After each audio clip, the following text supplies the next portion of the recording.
The events leading to the American Revolution.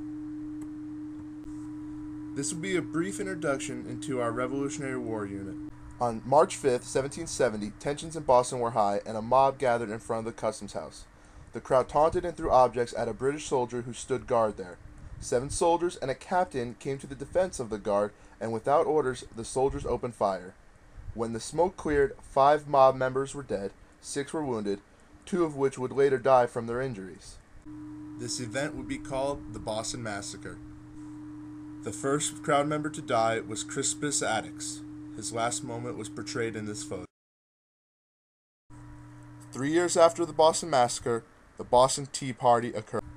The colonists were outraged with the taxation the British Parliament was imposing on them.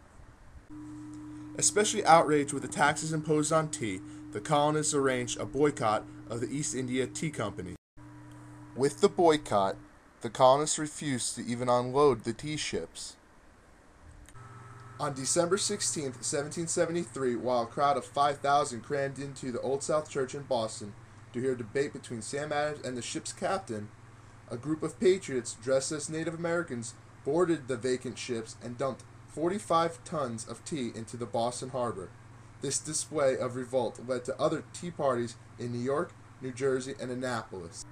The Intolerable Acts were British Parliament's response to the Patriots' uprising in the colonies. In 1974, 5 acts were passed. The first act that was passed was the Boston Port Bill, which closed the Boston harbor until the town repaid the East India Tea Company for the tea destroyed in the Boston Tea Party.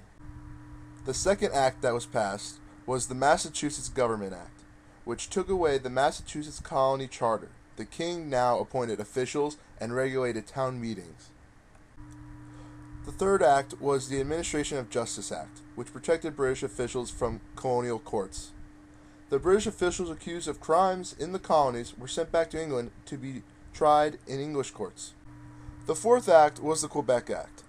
This is where the British Parliament authorized the permanent government in Quebec. Quebec was seized during the French and Indian War from France. The Parliament made Quebec anti-republican and Catholicism the state religion. The colonists feared that they would soon suffer the same fate that Quebec had. The fifth and final Intolerable Act was by far the most controversial. The Quartering Act legalized the housing of troops at the colonists' expense. The soldiers could stay at taverns, abandoned buildings, as well as private homes. This concludes our introduction. These events were only a small sample of many causes that led to the Revolutionary War. We will cover them all in class, so get ready for a revolution.